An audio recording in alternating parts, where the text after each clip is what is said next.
स्वागत है आपका प्राप्तक यूट्यूब चैनल में। दोस्तों, अपन इस लेक्चर में डीपीएससी पढ़ेंगे। इसको पढ़ने से पहले हम एक मोटिवेशनल कोट्स के साथ शुरुआत करेंगे। तो आइए।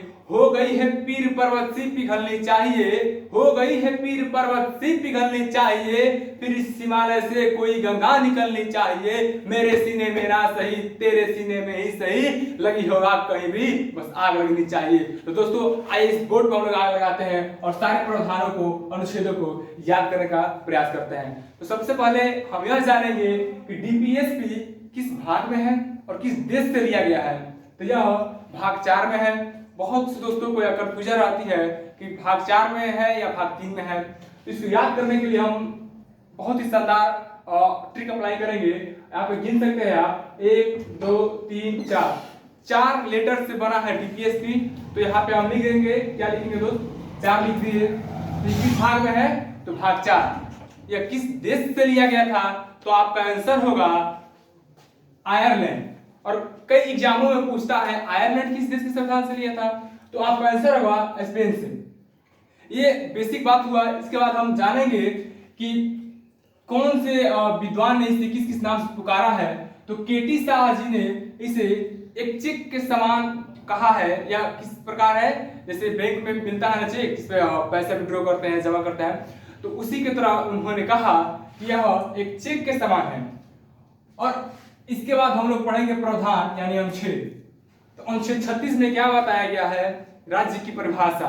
अनुच्छेद 12 में भी राज्य की परिभाषा बताई गई है और इसमें भी राज्य की परिभाषा बताई गई है। और अनुच्छेद 37 में क्या है, यह न्यायालय में परिवर्तनीय नहीं है। जैसा कि आप लोगों ने पढ़ा, मौलिक अधिकार न्याय योग्य है, न्यायालय में परिवर्तनीय है। यदि आपका कोई मौलिक अधिकार छीनता है तो आप आर्टिकल 32 के तहत सुप्रीम कोर्ट में जा सकते हैं, लेकिन डीपीएसपी में ऐसा कोई प्रावधान नहीं है। यदि जैसे 2019 तक मान लेते हैं वृद्धा पेंशन लोगों को मिलती थी और 2020 में नहीं मिल रही है, तो आप कभी भी सरकार के खिलाफ बात नहीं कर पाएंगे या आप किसी भी सुप्रीम कोर्ट या हाई कोर्ट में नहीं जा पाएंगे। तो दोस्तों, हम लोगों ने पढ़ा 37 और 38 में क्या है, सामाजिक, आर्थिक एवं राजनीतिक न्याय। हम लोग बहुत ही शानदार तरीके से एक एक अनुच्छेद याद करेंगे। तो अनुच्छेद 36 में राज्य की परिभाषा पढ़े, 37 में न्यायालय में परिवर्तन नहीं है, आप समझ चुके होंगे, और 38 में सामाजिक, आर्थिक, राजनीतिक न्याय की स्थापना करना है। और आइए अनुच्छेद 39 में क्या किया है, संसाधनों का उचित वितरण एवं सामान्य कार्य के लिए सामान्य वेतन। संसाधनों का उचित वितरण का मतलब क्या है, जैसे सरकार गरीब लोगों के लिए राशन बांटती है, किरोसिन तेल बांटती है।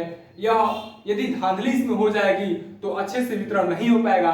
तो ही बताया गया है अनुच्छेद 39 के तहत कि लोगों के पास तक अच्छी तरह से संसाधनों का वितरण होनी चाहिए। और अनुच्छेद 39 को में क्या बताया गया है, समान अवसर के आधार पर न्याय देना। यह किस संशोधन के द्वारा जोड़ा गया, तो आपका आंसर होगा 42वां संविधान संशोधन 1976 के द्वारा। और 39 को हम लोगों ने पढ़ा। जब 40 पढ़ेंगे, 40 में क्या है, पंचायती राज के बारे में बताया गया है, पंचायत के बारे में बताया गया है ग्राम स्तर पे। इसका प्रभाव 73वां संविधान संशोधन और 74वां संविधान संशोधन का पड़ा।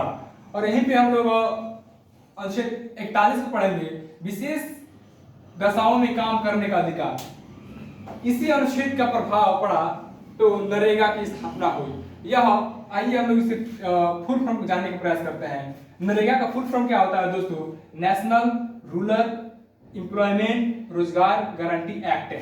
तो इसी के साथ हम लोग इसको याद करेंगे। और इसका हिंदी क्या होता है, महात्मा गांधी राष्ट्रीय ग्रामीण रोजगार गारंटी अधिनियम 2005 में। इसके तहत लोगों को बागवानी से संबंधित कार्य दिया गया, वृक्षारोपण से कार्य दिया गया। यह किसके तहत दिया जाता है, तो लोगों को जॉब कार्ड बनता है और जॉब कार्ड के तहत 100 दिनों की कार्य करने की गारंटी भी दी जाती है। हम लोगों ने 41 तक पढ़ा। और 42 में क्या है, कार्य न्याय संगत दशा मानवीय होनी चाहिए। यानी कि जोखिम भरे क्षेत्र में आपको कार्य देनी नहीं करना है, क्योंकि अब जाएंगे वहां पे कार्य करेंगे, आपकी डेथ भी हो सकती है। तो राज्य का यह दायित्व है कि कोई भी व्यक्ति जोखिम भरे क्षेत्र में कार्य ना करे। और अनुच्छेद 43 में क्या है, निर्वाह मजदूरी कुटीर उद्योग। यदि आप कहीं कार्य करने जाते हैं तो जाहिर सी बात है आप पैसे के लिए जाते हैं, उतना पैसा मिले आपको कि आपका जीवन यापन चल सके, उसी का मतलब होता है निर्वाह मजदूरी। इसके बाद कुटीर उद्योगों को बढ़ावा देने की बात कही गई है अनुच्छेद 43 में। और अनुच्छेद 44 में क्या है, समानशील संहिता। इसको याद करने के लिए दोस्त 4 दोनों बराबर है यानी कि समान है, तो हम लोग याद कर लेंगे समान नागरिक संहिता। आइए अनुच्छेद 45 देखते हैं क्या है। अनुच्छेद 45 में बताया गया है कि 6 से कम वर्ष के बच्चों को निःशुल्क शिक्षा, यह किस संशोधन अधिनियम के द्वारा हुआ, तो 66वां कॉन्स्टिट्यूशनल अमेंडमेंट 2002 के तहत। इसी के तहत दोस्तों आंगनबाड़ी स्कूलों में पढ़ाई जाती है, बच्चों की देखरेख की जाती है। और अनुच्छेद 46 में क्या है, एसटी एससी वर्ग के लोगों को शैक्षणिक एवं आर्थिक विकास के लिए प्रावधान बताया गया है। और अनुच्छेद 47 में मद्य निषेध, पोषाहार, स्वास्थ्य को बढ़ावा देना, लेकिन मद्य को निषेध करना यानी कि नशा से संबंधित सारी चीजों को रोक लगाना है। जैसे बिहार में शराबबंदी हो गया, किस अनुच्छेद के तहत हुआ, तो आपका आंसर होगा 47 के तहत। और अनुच्छेद 48 में क्या है, कृषि, पशुपालन, दुधारू जीवों को बढ़ावा देना, मुर्गी फार्म खोलना, गौशाला खोलना। और अनुच्छेद 38 क में क्या पढ़ेंगे, परिवार संरक्षण के बारे में बताया गया है। यह किस आर्टिकल के तहत, किस संशोधन अधिनियम के तहत जोड़ा गया, आपका आंसर होगा 42वां कॉन्स्टिट्यूशनल अमेंडमेंट 1976। यहाँ तक हम लोगों ने दोस्त याद कर लिया। अब आगे देखेंगे अनुच्छेद 39 में क्या है, राष्ट्रीय महत्व और स्मारक की सुरक्षा, यानी कि लाल किला हुआ या ताजमहल हुआ, आप उसको प्रोटेस्ट नहीं कर सकते, उसको ध्वस्त नहीं कर सकते हैं, या राज्य का दायित्व है कि उसकी रक्षा करें। यह किस अनुच्छेद के तहत है दोस्तों, तो अनुच्छेद 39 के तहत है। और 50 में क्या बताया गया है, कार्यपालिका को न्यायपालिका से अलग करना।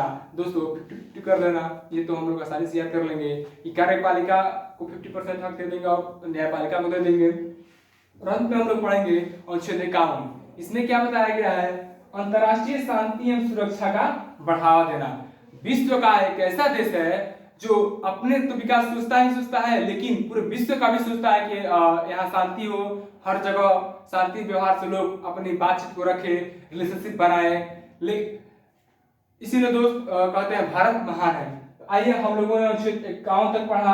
और इसी के साथ एक बहुत ही शानदार क्वेश्चन पूछा जाता है कि BN राव जी ने इसे किस नाम से पुकारा है, तो आपका आंसर होगा अनुदेश।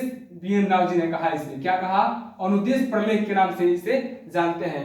जैसा कि आप सभी जानते हैं BN राव जी को संविधान सभा का सलाहकार भी माना जाता है, क्योंकि इन्होंने लगभग 100 देशों को संविधान को पढ़ा था, इसलिए इन्हें संविधान का सलाहकार बनाया गया। दोस्तों आशा करता हूं कि ये सेशन आप सभी को अच्छा लगा होगा। यदि अच्छा लगा तो अपने दोस्तों के पास शेयर करें। जय